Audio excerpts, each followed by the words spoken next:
जय माँ भवानी, जय छत्तीसगढ़। आओ, आप सबको हम एक छोटा सा वीडियो दिखाते हैं।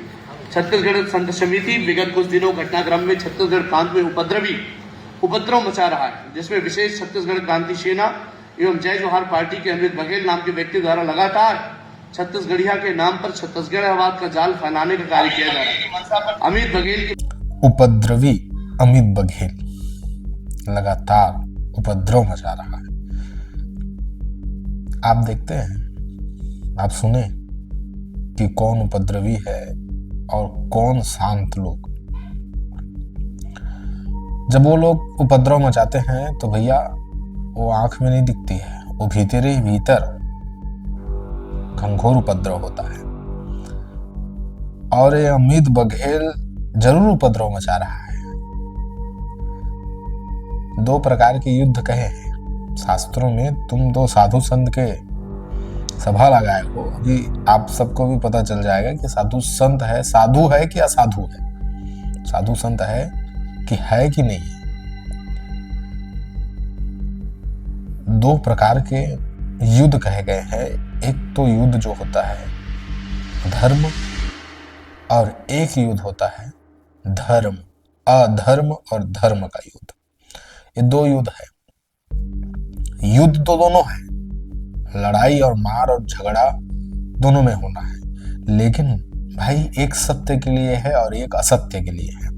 अमित बघेल गलत कह रहा है, सत्य बात है, ये बात से मैं भी सहमत हूं कि वो गलत कहता है। उसे बात करने की शैली थोड़ी सही नहीं है। अमित बघेल जी का जो शैली है सही नहीं है, लेकिन उनका जो मिशन है ना छत्तीसगढ़ के लिए 100% सही है भाई, सभी छत्तीसगढ़ियों के लिए।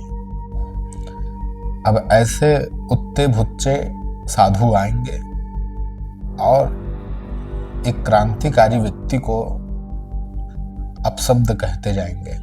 आगे सुनिए कहता क्या है। फैलाने का कार्य किया जा रहा है।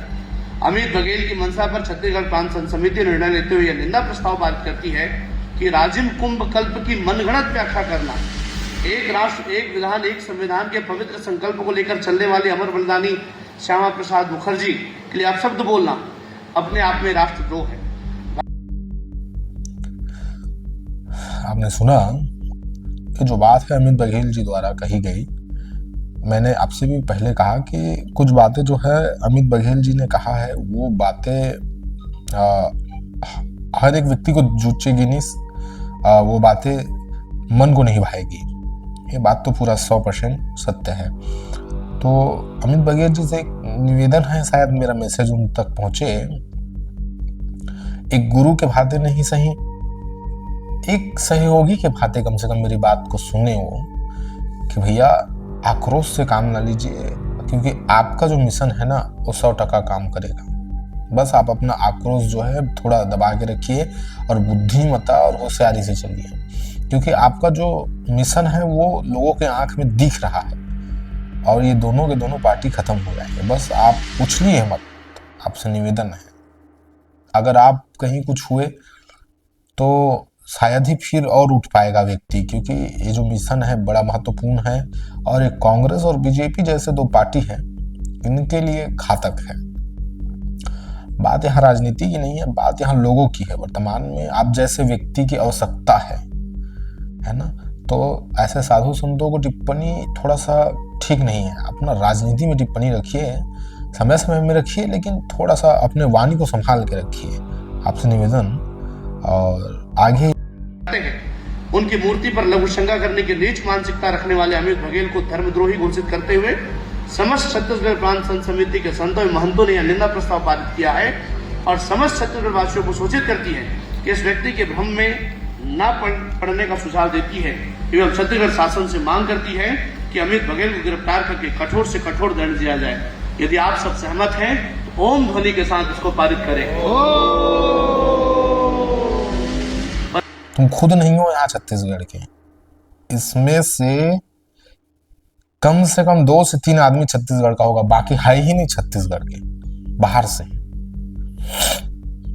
और समस्त छत्तीसगढ़ समाज उसे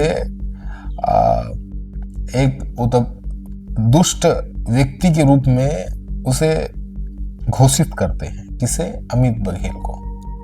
भाई तुम है ही नहीं छत्तीसगढ़ के, तुम कैसे घोषित करोगे? तुम कौन हो संत? कोई भी तो तुम में से कोई संत है ही नहीं, क्योंकि संत फूल होता है। मूर्खो, तुम संत नहीं हो, तुम मूर्ख हो, असंत हो, सबके सब।